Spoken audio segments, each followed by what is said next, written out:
So I went and I saw this event, and this was the first time I had seen this, because you see it on the news and you're going like, is this really happening? How much is this happening? You see the videos and you do see, oh, that it happened one time here, it happened one time there. And I know they do have like this drag queen story time, right? Well, that's in New York or something.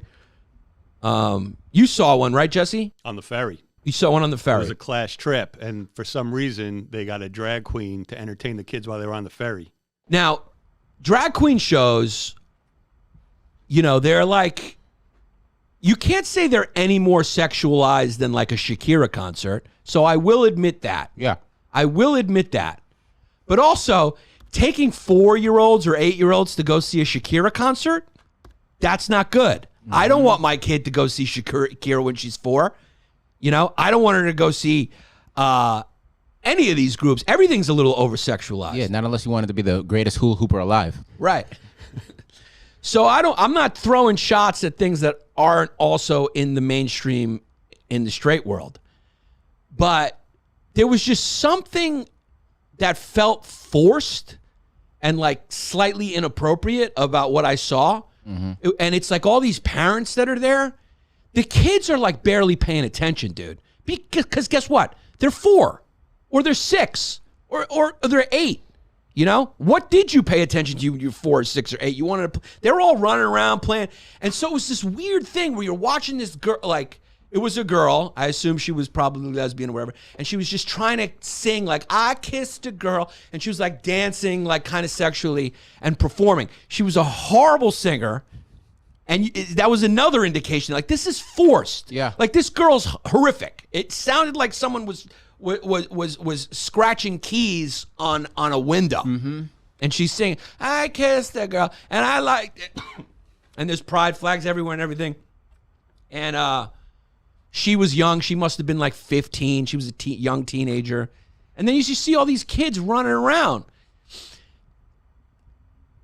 And you're going like, this just seems a little contrived. It seems like you're all trying to show how great and open you are. Like, what's the reason why we're doing this? Like, what's the reason? Oh, so the reason is obviously they think that if they, you know, make kids early on accept, right, that they're kind of looking at it, you know, they're trying to do what everyone does. Win the hearts. It's the same thing that cigarette companies do. Yeah. It's the same reason why cigarette companies make Joe Camel cool.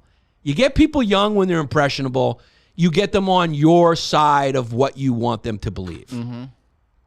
And then when you see it, you're going like, hey, can't we just leave kids alone from cigarette commercials to Shakira concerts to Drag Queen Story Hour? And can't we just keep it to the ABCs 1, 2, 3? If your teacher happens to be a drag queen, then she's a fucking drag queen. And guess what? She shouldn't be wearing hooker pumps and a mini skirt when she teaches. Yeah. If she's a drag queen, let her be a drag queen in a fucking sweater and khakis, like a preschool teacher's supposed to dress. Mm-hmm. Because it's a little too young for kids to be thinking about sex, because we don't want to get them sexualized, and then they start fucking at 11, and then they're having kids that they're not ready for. You know, it's like they can't even abort. They can't even abort unless you're in New York, because New York, baby. Check this out. Drag Queen Story Hour is a 501c3 nonprofit organization specializing for experiences for children and teens from 3 to 18. C3 as in they see 3 genders from a person? They see 3 genders. Here's the deal. I'll even add this in. Comedy is inappropriate for kids. Comedy.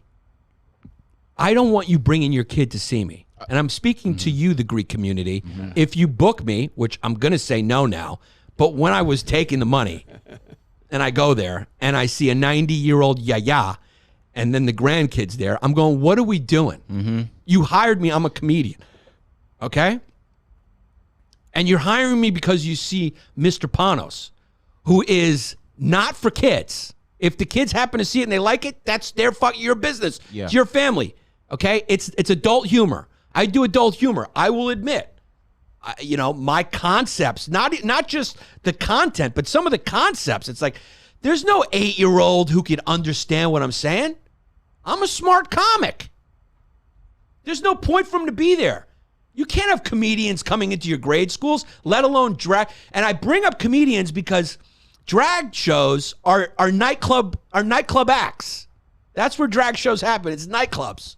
Okay, it's dudes fucking in clear heels doing splits, and you're going like, holy shit, I didn't know a guy with testosterone could do a split like that. And it's pretty amazing to watch as they lip sync someone else's song like you're watching a James Corden show. So what are we doing mixing these two things? It seems like a forced effort. And my point is, this gives the right ammunition because most normal people, whether they will admit it or not, and oftentimes they won't because they feel like they're going to be judged or yelled at, right, are not comfortable with it. Dare I say, even some of the people who are acquiescing and saying they're comfortable with it are not comfortable with it because there's something intrinsically like, ugh, about it, forced. There's something like, I wouldn't be comfortable if Dan Soder, who's one of my favorite comics and good friends, was performing at my fucking daughter's school. Yeah. And he's not even that fucking controversial. All the kid does is talk about smoking weed. But I know he's going to be in the fucking bathroom, hitting his vape pen, smelling like weed. I don't want anyone who knows Luis Gomez performing for my daughter. True. Let alone a drag queen. No comic should perform for kids unless you're Crystalia. No, that's the one you don't want performing for Okay, yeah. But in this time, we're only seeing appropriate. It does seem like it's a little forced, though. But this is coming from a society that had a dinosaur that sung to teach kids about the ABCs and 1, 2, 3s. So I'm saying, if you're gonna go that route, you got to get our attention. Because I grew up on a singing dinosaur, a purple dinosaur. And also Blue's Clues, like your shirt. Yes, there you go. I set you up for it. You nailed it home. Nice. But if you're gonna do that, you got to go all the way, man. If you're gonna introduce that side, maybe do it through cartoons. Maybe have like a gay dinosaur. I'm that sure sings. I'm sure we could Google it and find A it. Tyrannosaurus, yes. Yeah, Tyrannosaurus, yes. It's the gay dinosaur. There's probably a way to teach kids about acceptance that's not so heavy-handed, is my point. There's just a way to do that. There's a way to just bring up people from the past, like Michelangelo, talk about how at certain times it was looked at as bad for these reasons, and you shouldn't do that. You shouldn't discriminate against anyone. Now let's get back to the ABCs and 1, 2, 3s. Okay, sexuality is not so black and white, kids. Okay, but maybe not at 4 we have to say that. But at some point along the route, you can bring those things up and move on.